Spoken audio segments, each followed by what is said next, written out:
Hello, it's May 2021, and for the second year in a row, the Spring Bird Festival at Colonel Sam Smith Park has been cancelled. At least the in-person is cancelled. The partner groups that put the festival together are trying our best to come up with some virtual festival activities. And in this video, I'm going to try and cover a lot of the questions that come up from beginning and novice birders. We answer a lot of questions at the bird festival and also the Seaview bird walks through the year, and we haven't been able to do any of that for the last over a year. So this is an attempt to kind of fill that gap until we can get back together again. So I want to cover some of the main questions that come up from beginning birders. And so what do you need to get started? The most important thing you need is binoculars. So then, okay, what kind of binoculars? There are really three main types of binocular. The traditional style of binocular is what's called a poroprism. A poroprism binocular looks like that. They have a double bend, so the prisms bend so that your eyepieces are close together and your objective lenses are far apart. For many, many years, this was the most common style of binocular that you could ever find. They tend to be less expensive than some of the other kinds. They can have great optics, but they're a little bulky, a little heavy, but very comfortable to get your hands around. So that's number one. The other type that you are going to see a lot of these days are what's called roof prism binoculars. And roof prisms have a straight line. There's no bend. And historically, roof prisms were the real high-end binoculars that most people couldn't afford. That's really changed in probably the last 10 to 20 years. There are a lot of very affordable roof prism binoculars out there, and they, many brands, many models, they're much more common now. And the thing that people like about them is that they're much lighter and more compact. So that's number two. I'm just going to mention these. The mini binocular. They are for emergency use only. Do not try to use these as your primary binocular if you're starting birding. You will give up in frustration. They're very dim. They're hard to look through unless you've paid a lot of money for them. They have a very dark and blurry image, so not something that you want to invest a lot of time or money in. So the next thing is, okay, what do the numbers mean on binoculars? A typical binocular is going to say it's going to be maybe like an 8x40. So you'll see those numbers. It's written somewhere on the binocular. What that means, the first number is the magnification. So 8 is a 8 power magnification, 8 times magnification. That is probably the most common magnification that people use, certainly in North America, for binoculars for birding. It's a good compromise. It gives you a little bit more magnification than something like a 7. 10s, some people love their 10 power binoculars, but the thing that some people will find is that the extra magnification magnifies the shaking of their hands, and what they pick up in magnification they lose to shake. So it's a bit of a compromise. They work beautifully for some people, other people not so much. I think that's why 8 tends to be the most common, most popular magnification. What the other number means there, when I see 8 by 40, the 40 is the diameter of the objective lens in millimeters, which seems like, well, why do you want to know that? Well, it's the ratio of the size of that lens to the magnification gives you an idea of how bright the binocular is going to be. So typically you're looking at a ratio of 5. So 40 divided by 8 is 5, which is actually the diameter of the beam of light that comes out of this end of the binocular. And 5 will give you, in any light, it will give you the maximum brightness you can have. When you start to get down to a ratio of 4, depending on the quality of the optics and how bright it is outside, you might be fine. Getting smaller than that, you're going to start to see a dim image. So it's pretty common. A full-size binocular is typically going to have, they're going to be an 8 by 40, 8 by 42, that kind of ratio. A compact binocular, more often you'll see something like an 8 by 32, which is, ratio of 4, and they're good except in really low light. So it's that's what those numbers mean. The other number you're going to see, you can see it expressed two ways these days, is the field of view. It is traditionally, they have done this as feet at 1,000 yards, which is kind of a weird way to measure that. Often now you'll see it also expressed as degrees. So that is how wide your view is through the binocular. And it's really important for birding. You really want a binocular with a wide field of view, the widest you can find, because birds move. And if they're in a tree or a bush and they move just a little bit, they can move right out of your field of view, and trying to get them again is hard. It's a lot easier if they stay in your field of view and you can follow them. Once they, take off outside of your field of view, you got to get your binoculars down, try where to go, get them back up again. It's field of view is an important attribute. So, obviously, picking a binocular is always a matter of compromises between different aspects, but field of view is definitely one you want to look at for a birding binocular. The other one that is often not kind of upfront about the measurement is, in terms of where you'll see it printed on the binocular, is the close focus.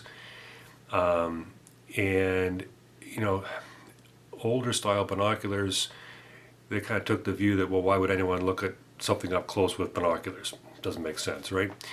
But for birding, and also for if you are interested in butterflies, insects, that kind of thing, close focus is great. A lot of binoculars now will focus down to about 2 meters, so that if a bird is close to you, it flies into a bush right close to you, you can get an amazing view up close. You don't have to back up to get a look. And that's also great for really small things like butterflies. If your nature viewing takes you into other areas, so it's not like an overriding thing, but it's something you really do want to think about, especially if you want to get the maximum use out of your binoculars for not just birds, but for a wide range of activities. Now. Another thing that you want to look at, and again, it's not something that is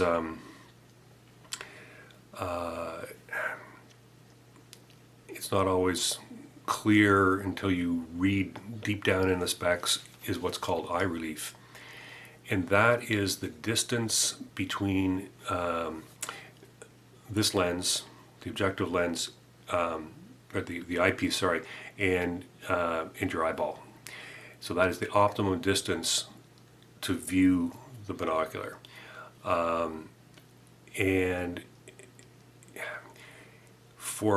if you don't wear glasses, you've got no issue. If you do wear glasses, it becomes a problem because it can be difficult to get your eye close enough to the binocular. And if you don't get close enough, you start to lose that field of view that you are seeking. So for eyeglass wearers, you probably want to be at least 17 millimeters of eye relief, or you will start to lose field of view. Also important for eyeglass wearers is the eye cups. Again, here, this older style binocular will use these rubber eye cups, which, for general use, they keep your eye away from hitting the lens, and they will tell you that yes, you can, for eyeglass wearers, you can roll down that eye cup. Well, you can, but you know what? You do it a few times, it'll break. So what is more common now is the screw up eye cups. They actually they move. You can screw them up and down. Give you an idea what that looks like. So for someone without glasses, you can probably have it well out. If you wear glasses, you can screw it down. You can put your glasses right up against that eye cup and get the maximum field of view that binocular is capable of delivering. So that's binoculars. And the other piece I would say is, do some research, try some other people's binoculars. Lots of people are willing to, let you have a look through theirs. Try before you buy, if at all possible.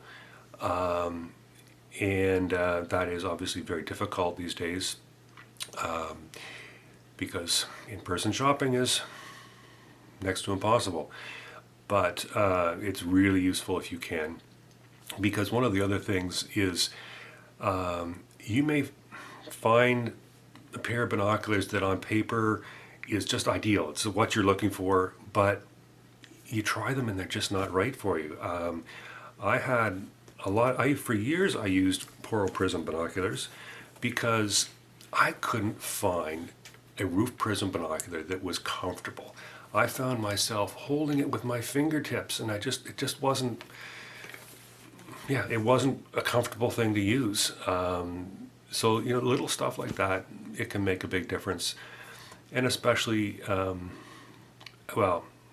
would not recommend, as a first pair of binoculars, buying something crazy expensive, because chances are you're going to discover the things that you wish your binocular had, and you're going to end up buying another pair anyway. And you know what? It's not bad to have a backup pair of binoculars, because sometimes they break and you got to send them for repair. Sometimes you have a family member or friend that you want to loan your binoculars to so you can both use them. Having, not breaking the bank on the first pair is a good idea. Just figure out what you like, and then maybe the next pair, which could be years down the road, you get what you want and you find exactly what you're looking for.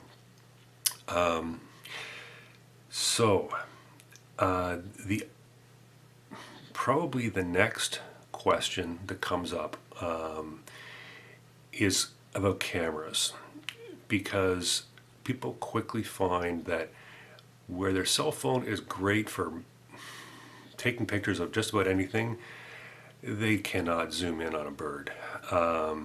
So if you want to be able to take pictures of birds, you need something that's got some pretty hefty zoom capability. And not because you are going to be selling your photos to National Geographic. That ain't going to happen. Don't even consider that. But it can be useful for a bird that you cannot quite get a good enough look at, and you want to get some kind of a record so you can go back and check, your guides and figure out, okay, what was this thing? So there are options, and my number one recommendation would be, especially if you're just starting, get something what is called a bridge camera. And these are essentially, they're an all-in-one. They look like a mini SLR, but they typically have, some of them these days, some incredible zoom capabilities. And it's one of these things, they're a bridge camera can do some great photography, and they're light. They this is an older model. This may be like 7 years old, I think. A Canon, what is this one called? The SX50. It was a very popular camera. Still see a lot of these around, but a lot of people upgrade. So you can pick up one of these on Kijiji for like under $300. They easy to carry. They can show you things you couldn't see with your binoculars. It's I think a great choice, because again, you don't have to invest a ton of money, and that little camera weighs about 500 grams. If you want the big guns, if you go to something like that, an SLR with a good high quality zoom lens, first of all, that's about 2.5 kilos. You got to think pretty hard about whether you want to carry that around with you when you're out birding. That could definitely impact your enjoyment of the activity hauling that thing around. And the other thing, of course, is they're not cheap. Again, a good setup, you're looking at probably around $4,500. They're not a small investment.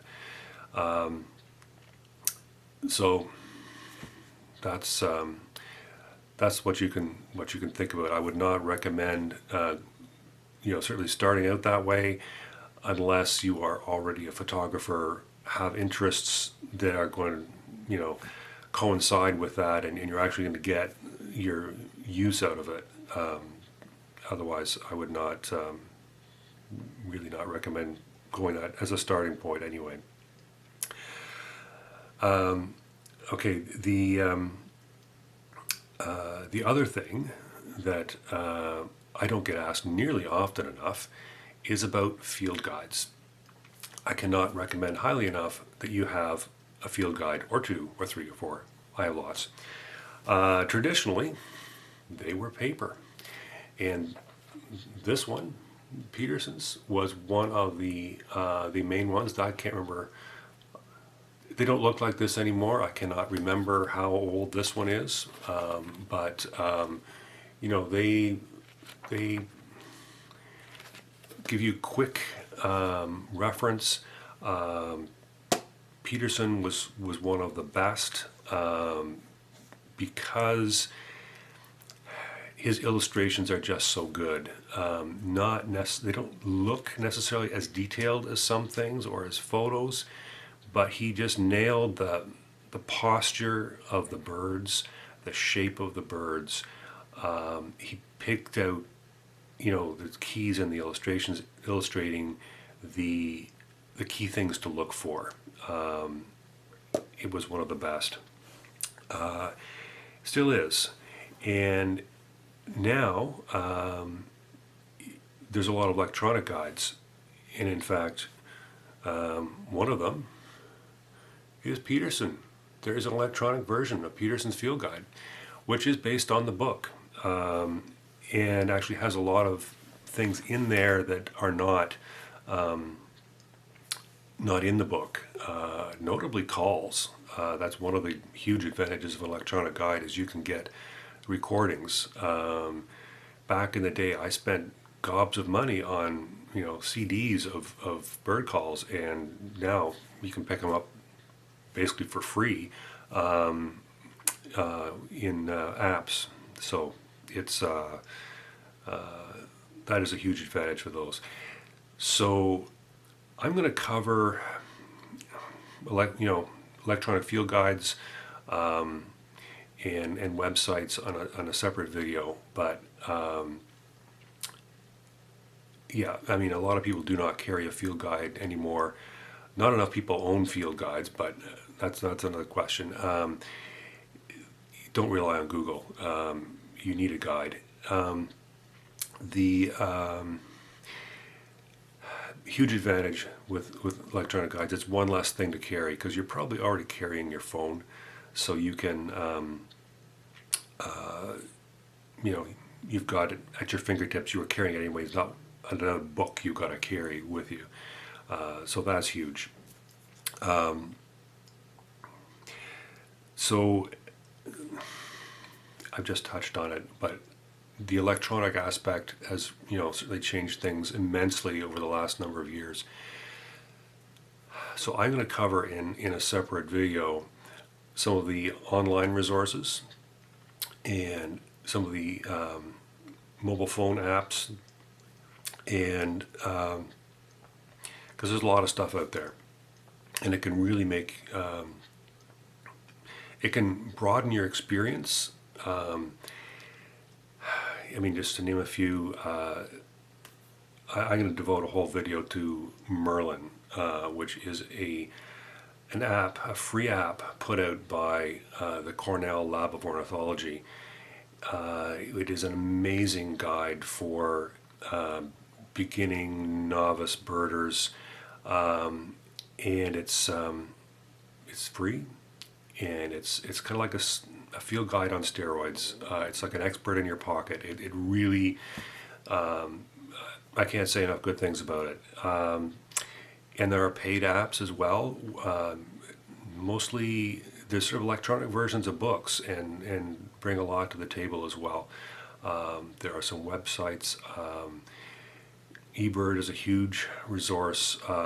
You can find out a lot about what's going on around you just by visiting eBird, and you don't even have to sign up. You can browse their data without being a member or having an account. So there's a lot of stuff out there. But I'm gonna leave it there for now, and get out there and enjoy the birds.